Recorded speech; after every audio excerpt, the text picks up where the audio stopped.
하나님 말씀은 창세기 6장 1절부터 8절 말씀입니다. 5절부터 8절 말씀까지를 합독하고 창세기 6장 1절부터 8절 말씀을 보도록 하겠습니다. 참 중요한 말씀이죠. 5절부터 8절 말씀을 합독하겠습니다.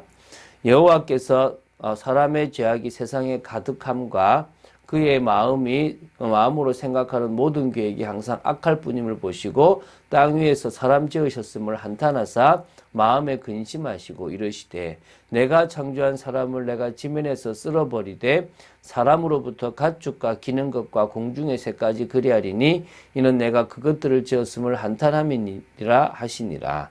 그러나 노아는 여호와께 은혜를 입었더라. 아멘.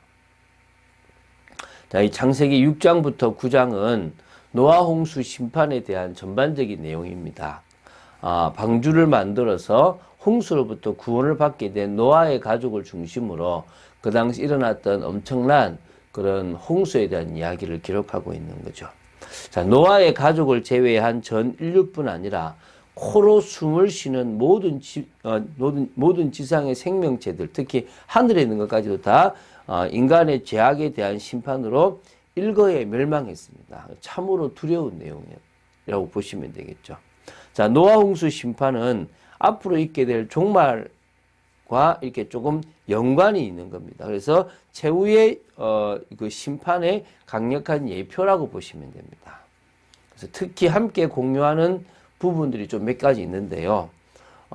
심판 전에 120년간의 어떤 유예 기간이 주어졌다는 점이 좀 공유가 되는 거고요. 비슷한 부분이 있죠. 하나님께 신실한 자에게는 방주라는 구원의 방법을 구체적으로 주셨다는 거죠. 우리는 예수 그리스도고, 그죠? 심판 과정에 있어서 범지구적 대격변이 있었고 그 결과로 죄인들의 멸망이 되었다라는 점도 이제 같을 겁니다. 그리고 절대 다수가 멸망받았으나 소수는 구원되었다는 점에서도 같은 어떤 공유하는 부분들이 있다고 보시면 됩니다. 옛날 역사적 사건으로서 전 지구를 휩쓸었던 홍수 심판은 지금 이 순간에도 장차 세상 끝날의 심판을 예고하고 있다는 사실을 기억하고요. 우리는 늘 근신하고 깨어 있어야 할 것이라고 생각이 됩니다. 자, 그 중에서 오늘은 이제 창세기 6장 1절부터 8절의 말씀을 봅니다. 이 본문은 노아 홍수 사건이 일어나게 된 직접적인 원인을 다루고 있습니다. 자연재해가 아니에요. 하나님의 내리신 심판이라는 거예요. 앞으로 일어날 큰 것도 우리가 볼 때는 자연재해로 보일 수 있지만 뭐라고요? 심판이라는 거예요. 전염병이 일어난다 했으니까 우리 때 지금 이 코로나와 같은 이런 전염병들이 일어나고 있다는 것입니다. 이게 하나님의 심판이고 자연재해처럼 보이지만 하나님이 이끌어가신 역사 중에 하나라고 보시면 됩니다. 자, 인류의 급속한 증가와 더불어 죄악이 온 세상에 가득해지고 그로 인해서 온 인류가 타락한 사실을 보여주고 있는 부분이 있습니다. 일찍이 하나님을 떠났던 가인의 후예들은 말할 것도 없지만요. 처음에는 경건했던 셋의 후손까지도 점점 가인의 후손들과 연합함으로써 온 세상이 죄악으로 가득 차게 되었다는 것입니다. 그리고 이로 인해서 하나님께서는 인간을 지으신 것을 한탄하셨고요. 물로 이 인류를 심판하시기로 작정하셨다는 것입니다. 그래서 마음을 먹으신 거죠. 그 내용을 구체적으로 보겠습니다. 작정은 이미 창조전에 일어났고 그것을 실행에 옮기셨다라고 보시면 됩니다. 자, 이제 말씀을 보면서 보겠습니다. 1절, 2절을 먼저 보겠습니다. 자, 사람이 땅 위에 번성했다 그랬죠. 이거는 창세기 1장 28절에 생육하고 번성하고 충만하라라는 부분에서 이미 우리에게 주신 정말 복이고 당연히 일어날 일입니다. 근데 번성하기 시작하다 보니까 이제 딸들이 나는 겁니다. 여인들이 있는데 그게 아름다워요. 그래서 하나님의 아들들이 사람의 딸들의 아름다움을 보고 자기들이 좋아하는 모든 여자를 아내로 삼는 일이 벌어집니다. 어떤 원칙이나 이게 아니라 그냥 아름다움을 보고 혹해서 이제 하게 되는 거죠. 여기서 해석이 사실 많아요.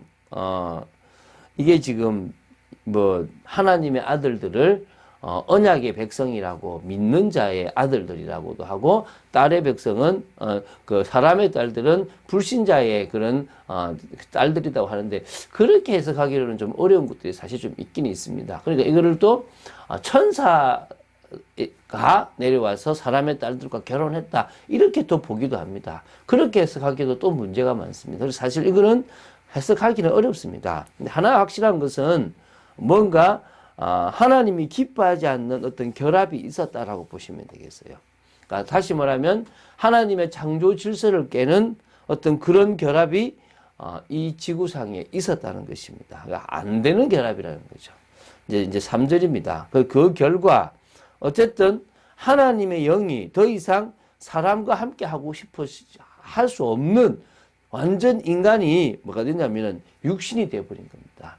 하나님과 같이 교제할 수 있는 영혼을 가진, 그래서 하나님의 영이 거할 수 있는 영혼을 가진 인간이기 때문에 영적 존재입니다. 그런데 이 영적 존재가 뭐가 되어버린 겁니까? 완전 육신이 되어버린 거예요.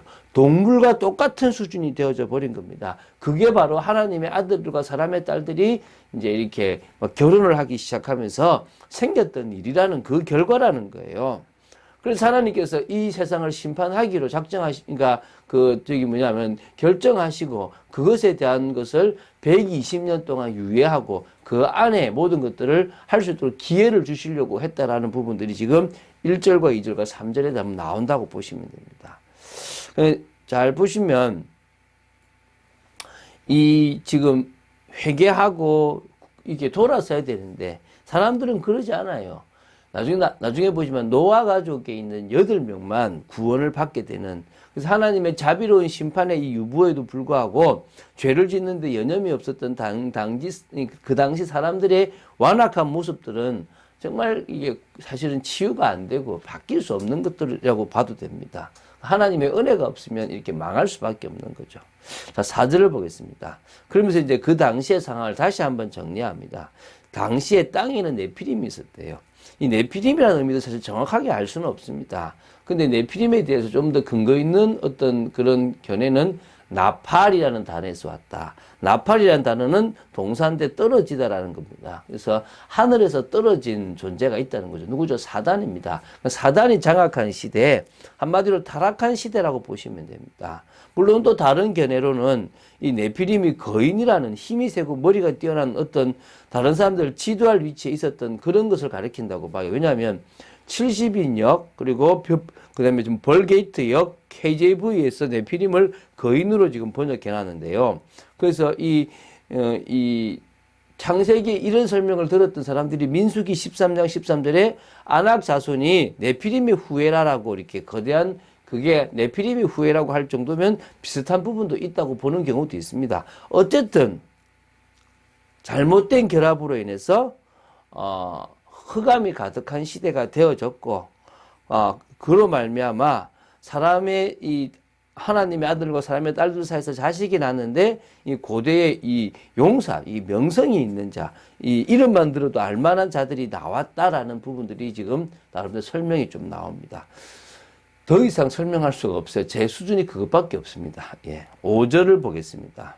이제 5절부터 7절까지를 보는데요. 이제 하나님이 세상을 심판하실 수밖에 없는 근거 이유를 설명합니다.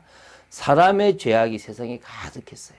악으로 가득, 악이 많으니까 자꾸 죄를 짓고 그 죄가 또 악을 만드는, 이게 사단이 사람을 장악해서, 인간들을 장악해서 지금 이런 일들을 벌인 겁니다. 결국은 사단의 좀 종이 돼 버리니까 그 권한도 누구 겁니까? 사단에게 지배받는 게 되니까 사단이 사람을 통해서 이 세상을 막 망쳐가는 겁니다. 그래서 사람의 마음으로 생각하는 모든 계획이 항상 악하다는 겁니다. 완전 하나의 선도 없을 만큼 악한 겁니다. 그것을 보시고 나서는 땅 위에 사람 지으셨음을 한탄. 이 사람에게 자유의지를 주면, 또 하나님의 은혜를 주지 않으면 이렇게까지 악해질 수밖에 없구나라는 것을 하나님이 아신 거죠. 결국 선악을 하는 나무의 열매를 따먹은 인간은 점점 더 사단에게 속은 죄의 본성으로 더욱 악해져 갔습니다. 세상을 멸하지 않으면 안 될 정도로 간 거죠. 앞으로 오는 심판의 이 멸망 세대도 분명히 그런 세대들이 일어날 거라고 봅니다. 그래서 하나님은 마음에 근심하셨다는 겁니다. 아파하셨다는 겁니다. 당연히 멸해야 되는데, 그러니까 아담을 쫓아냈을 때도 이런 아픔이 있으셨지 않나 싶습니다. 내가 창조한 사람을 내가 지면에서 쓸어버리되 사람으로부터 가축과 기는 것과 궁중의 새까지 그리하리니 이는 내가 그것들을 지었음을 한탄함이니라. 참 그렇죠. 자, 그러나 노아는 여호와께 은혜를 입었더라. 이 말은 무슨 말입니까? 이런 시대에도 하나님은 당신의 그 계획을 이루시기 위해서 누군가에게는 은혜를 주는데 그 은혜를 받은 사람은 세상과 다른 인생을 살아갑니다. 생각하는 것이 악한 것이 아니라 하나님의 인정을 받는, 하나님이 원하시는 의를 만들어가는 거룩한 구별된 인생을 살아가는 존재가 있다는 것입니다. 이제 중요한 거죠. 내일 보게 될 내용은 이런 노아의 가족들을 준비하신 부분이 나오고 이들을 멸망시키지 않기 위해서 방주를 만들라는 부분이 나옵니다. 그래서 하나님은 지금 이 시대에도 우리가 멸망 가운데 있지 않기 위해서 그리스도 운동, 말씀 운동을 하기를 원하시는 것이고요. 그것을 통해서 우리가 믿음을 끝까지 지킨다면 우리에게 영원한 생명이라는 그런 축복이 있게 될 것입니다. 그런 의미에서 다시 말씀드립니다. 여러분, 문제 해결하려고 하지 마세요. 여러분, 인생이 좀 나아지려고 몸부림치지 마세요. 신앙 회복이 곧 인생 회복입니다. 신앙 회복이 곧 우리의 삶이 바뀌어지는 축복이라는 사실을 깨닫게 됩니다. 히스기야 왕이 있었던 그 시대에 모든 것이 무너질 수밖에 없었던 그 시대에 히스기야가 하나님 앞에서 신앙으로 결단하고 나니까 모든 게 바뀌었고요. 믿음의 기도의 비밀을 가지고 있으니까 저 아수르뿐만 아니라 병들어 죽을 수밖에 없는 자신의 인생도 15년을 더 연장하는 일이 벌어졌습니다. 자, 우리는 뭡니까? 오직입니다. 오직.